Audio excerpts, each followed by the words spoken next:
मैं फिर प्रस्तुत हूँ आपके सामने एक और नई कहानी लेकर, जिसका नाम है बियाहा और इस कहानी की लेखिका है सुभद्रा कुमारी चौहान। तो चलिए कहानी की शुरुआत करते हैं। जबलपुर से आजमगढ़ ड्योढ़े दर्जे का जनाना डिब्बा और पूरे डिब्बे में अकेली मैं। डाक गाड़ी हवा में उड़ती चली जा रही थी और मेरे दिमाग में रह रहकर एक ही बात चक्कर काट रही थी कि जब जब मैं बच्ची को लेकर चलती हूँ डिब्बे में तिल रखने की जगह नहीं होती, और आज जब मैं बिल्कुल अकेली हूँ तो डिब्बे भर में यात्रा करने वाला एक भी यात्री नहीं है। साथ में न तो कोई पुस्तक थी और न अखबार। मुझे अकेलापन अखरने लगा। बच्ची साथ होती तो वह इस बेंच से उस बेंच तक उतरती चढ़ती रहती, इस खिड़की से उस खिड़की, डिब्बे भर में दौड़ लगाती और उसे संभाले रखने में मैं इतनी व्यस्त रहती कि ना तो पुस्तक का ही अभाव खटकता और न किसी सहयात्री का। जबलपुर से चलकर गाड़ी कटनी में रुकी। दूसरे डिब्बे में कई यात्री चढ़े और कई उतरे, पर इस जनाने इंटर में कोई परिवर्तन न हुआ। मैं जबलपुर से जैसी अकेली चली थी वैसे ही कटनी से भी चली। डाक गाड़ी फिर हवा से बातें करने लगी। सतना आया। ट्रेन की गति कुछ धीमी पड़ी और मैं उठकर खिड़की के पास बैठ गई। देखा एक छोटा सा बच्चा, लड़की या लड़का, प्लेटफॉर्म पर दौड़ा चला आ रहा है। उसके हाथों में एक छोटी सी पीतल की थाली थी। थाली में एक छोटी सी कटोरी, एक गिलास, सबकी आरती उतारने की मुद्रा में पकड़े वह दौड़ रहा था। ट्रेन रुकी और बच्चा भी रुक गया, ठीक मेरे डिब्बे के सामने। तभी मैंने देखा एक कांस्टेबल और स्टेशन के 2-3 कर्मचारी आपस में उस बच्चे के विषय में कुछ कह रहे हैं। बच्चा उन्हीं के पास खड़ा था। जाने क्या सोच विचार कर वह कांस्टेबल बच्चे को लाया और दरवाजा खोलकर डिब्बे में बैठा दिया। बच्चे को बैठाने के बाद वह मुझसे विनय भरे स्वर में बोला, बहन, आप जरा इस लड़की को इलाहाबाद में उतार देना। कई दिनों से यह गाड़ी पर आती है, कहती है कि इलाहाबाद जाऊंगी। मैंने पूछा, पर यह बच्ची है किसकी? यह तो मैं नहीं जानता, कांस्टेबल ने कहा, पर इसे इलाहाबाद जाना जरूरी है, कई दिनों से कह रही है और गाड़ी के पास दौड़कर आती है। मैं और कुछ पूछूं कि सीटी हो गई और ट्रेन चल पड़ी। मैंने सोचा कि यह भी एक मुसीबत ही है। ट्रेन इलाहाबाद 11 बजे के करीब पहुंचती है, आज 1 घंटे पीछे जा रही है, तो 12 के पहले क्या पहुंचेगी?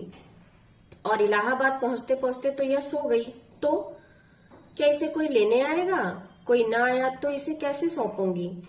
एक साथ बहुत से प्रश्न मेरे मन में उठे, पर ट्रेन चल चुकी थी और मेरे प्रश्नों का उत्तर देने वाला कोई न था। अब मैंने मुड़कर उस बच्ची की ओर देखा। वह बेंच पर न बैठकर नीचे एक कोने में सिमट कर बैठी थी। सामने थाली थी और थाली में वही कटोरी और गिलास। देखने में 5-6 साल से अधिक की न जान पड़ती थी। मुमकिन है इससे कुछ ज्यादा भी हो, पर थी बिल्कुल ही बच्ची। कमर से नीचे आधी जांघ तक एक मटमैला सा कपड़ा लपेटे थी और कपड़ों के नाम से कुछ भी नहीं था। सिर के बाल लड़कों की तरह मशीन से कटे हुए थे। चेहरे पर विषाद की गहरी छाप थी और आंखों में एक प्रकार की करुणा मिश्रित गंभीरता, मानो इस छोटे से जीवन में ही उन आंखों ने इतना कुछ देख लिया कि अब कुछ देखना शेष नहीं रह गया। बच्चे स्वभाव से ही चंचल होते हैं, पर इस बच्ची की चंचलता जैसे उसके दुखों के भार से दब गई थी। मेरी बच्ची और इस बच्ची में कितना अंतर था। यह गढ़ी हुई मूर्ति की तरह शांत और स्थिर बैठी है। डाक गाड़ी उसी पूर्ण वेग के साथ दौड़ रही थी। पेड़, नदी, नाले, झाड़ियां, हरे भरे खेत, मैदान और पहाड़ सभी विपरीत दिशा में भागते हुए दिखाई देते थे, पर वह एक तपस्वी की तरह शांत और मौन बैठी थी। मैं उठकर उसके पास गई, उसके करीब ही बैठकर पूछा, तुम्हारा नाम क्या है? राम प्यारी, मेरी तरफ बिना देखे ही उसने जवाब दिया। और तुम जा कहाँ रही हो? इलाहाबाद। इलाहाबाद में किसके पास जाओगी? मैंने फिर पूछा, और इस बार सिर उठाकर मेरी तरफ देखते हुए उसने कहा, अपने बियाहा के पास जा इतलाग है।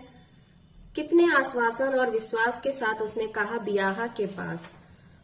तो इसकी शादी भी हो चुकी है, इतनी कम उम्र और बिल्कुल अकेली। मैंने फिर पूछा, तुम्हारे माँ बाप कहाँ हैं?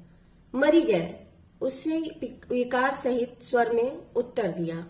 मरे कितने दिन हुए? और भी तुम्हारा कोई है? ढेर दिन भा अस्पताल में बीमार रहन और वो ही मर गई। हमार ब्याह इलाहाबाद में हा।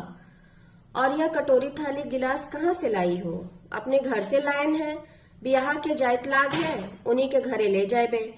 आह, मैंने सोचा यह बेचारी बच्ची जिसके माँ बाप के मरने पर बियाह ने एक बार खोज खबर तक न ली, उसी बियाहे को स्वयं पैतृक संपत्ति लेकर खोजने निकली है। कितने आश्वासन और विश्वास के साथ जा रही है। मैंने फिर पूछा, इलाहाबाद में तुम्हारा बियाह कहाँ रहता है? उसने फिर वही सादा सा उत्तर दिया, हुआ ही इलाहाबाद में रहत है। यहाँ मैं बता दूं, बियाह का अर्थ है उसका दूल्हा, मतलब बच्ची की शादी हो चुकी है और अपने दूल्हे को वो बियाह कह रही है। अब और मैं क्या पूछती, वह तो इलाहाबाद को भी अपने गांव सरीखा समझती थी, जहां इन्हें गिने 10-5 घर होंगे और तुरंत ही नहीं तो आधे घंटे में बियाहे के घर खोज लेगी। मैंने फिर पूछा, इसके पहले भी कभी बियाहे के घर गई थी? उसने आश्चर्य मिश्रित कातरता के साथ मेरी ओर देखा, फिर बोली, चलाओ भे बिना बियाह के घरे कोई जात है तो हम कैसे जाइत? अब इसके आगे प्रश्न करना अत्याचार होता। इस अदम्य और अटल विश्वास पर आघात करने का मुझे साहस ना हुआ। गाड़ी उसी तेजी के साथ चली जा रही थी। ठंडी हवा तीर की तरह भीतर आकर शरीर को कपाने लगी। मैंने अपनी लंबी बाह का ब्लाउज निकालकर पहना और साल ओढ़ ली, और उसी समय मेरी दृष्टि उस राम प्यारी पर पड़ी जो कमर तक का छोटा सा कपड़ा पहने खुली बैठी थी, पत्थर की प्रतिमा की तरह, जिसके लिए सर्दी गर्मी सब समान है। मैंने सोचा, क्या इसे सर्दी नहीं लग रही होगी? मेरी बच्ची साथ होती तो उसका कोई कपड़ा इसे पहनने को दे देती, पर इसे दूं भी तो क्या दूं? मेरे शरीर पर ब्लाउज और शॉल मुझे काटने से लगे। मैं केवल 2 दिन उखले जा रही थी, इसलिए कपड़े भी इने गिने थे। अंत में बहुत सोच विचार के बाद मैंने तय किया कि बिछाने की चादर के बिना मेरा काम चल सकता है, और उसे निकालकर मैंने उस बच्ची को अच्छी तरह से उड़ा दिया। वह कुछ बोली नहीं, विस्मय के साथ मेरी ओर देखती भर रह गई। शाम बढ़ चुकी थी, कुछ भूख सी मालूम होने लगी। अब खाना भी हम दोनों ने एक साथ खाया। मैंने एक अपूर्व संतोष का अनुभव किया, ऐसा संतोष जिसमें एक आभार छिपा था। इस लड़की ने मेरे मातृत्व को क्रियाशील होने का अवसर दिया। खाना खाने के बाद कुछ देर के लिए लेट जाने की आदत है, और मैं लेट गई। कुछ उनिंदी सी, इतने में गाड़ी फिर रुकी। यह मनिकपुर था। चित्रकूट दर्शन करके लौटने वाली स्त्रियां एक झुंड के साथ डिब्बे में भर गईं। मैंने पैर समेटकर 2 स्त्रियों को बैठने की जगह पैताने कर दी, पर उठी नहीं, लेटी रही। पहले तो वह आपस में बातचीत करती रहीं, फिर उनका ध्यान उस लड़की की ओर गया और पूछताछ शुरू हो गई। मेरे पास बैठने वाली ने मुझसे पूछा, क्यों बहन जी, यह बच्ची आपके साथ जा रही है? और मैं नहीं कहकर फिर सो गई। अब सीधे उसी से प्रश्न होने लगे। क्या पूछा गया मैं सब तो नहीं सुन सकी, पर राम प्यारी को यह कहते सुना, इलाहाबाद अपने बियाह के पास जायत लाग है, और फिर उन स्त्रियों की हंसी सुनी। मुझे फिर नींद चली थी, मैं सो गई। थोड़ी देर बाद बहुत शोरगुल सुनकर मैं उठ बैठी। देखा तो सामने ही पटिए पर बड़े बड़े अक्षरों में लिखा था, इलाहाबाद जंक्शन। सजग होकर मैंने उस कोने को देखा जहां रामप्यारी बैठी थी, पर वह वहां नहीं थी। मेरी चादर समेटकर मेरे पैताने रखकर रामप्यारी अपने बियाहे को ढूंढने चली गई। सामने प्लेटफॉर्म पर जहां चित्रकूट के दर्शन का पुण्य लाभ करके लौटने वाली स्त्रियों का समूह खड़ा था, जिनसे बिना टिकट के यात्रा करने के कारण टिकट जांचने वाली महिला डबल किराए के लिए उलझ रही थी, मैंने देखा रामप्यारी कटोरी, गिलास और थाली को आरती की मुद्रा में पकड़े खड़ी है। उन स्त्रियों के साथ वह भी रोक ली गई थी।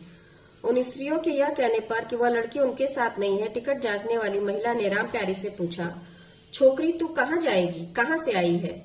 और रामप्यारी का उत्तर था, घर ते जाइत लाग है, अपने बियाह के घर जा। और वह आगे बढ़ गई। मैं देखती रह गई। जंक्शन का कोलाहल उसी प्रकार हो रहा था, पर मेरे कानों में रामप्यारी का स्वर बियाह के घर गूंज रहा था। क्या वह रामप्यारी का ही स्वर था? वह छोटी सी बच्ची क्या जाने बियाहे को? ऐसा लगा कि युग युग से कोई अज्ञात वाणी, जिसे सीता और सावित्री कहते हैं, उस बच्ची के कंठ से प्रतिध्वनि हो रही थी। मैं सोच रही थी कि मैं सांसारिक बंधनों से और अभी तो आजमगढ़ के कवि सम्मेलन से ना बंधी होती तो रामप्यारी के पीछे पीछे जाती, देखती वह अपने बियाह को कैसे खोजती है। आह, यह अन्वेषण कितना सुंदर होता। पर अब तो रह रहकर एक ही प्रश्न उठ रहा था, अभी भी अनुत्तरित ही, उसका ब्याह उसे मिला भी या नहीं। ये कहानी यहीं समाप्त होती है।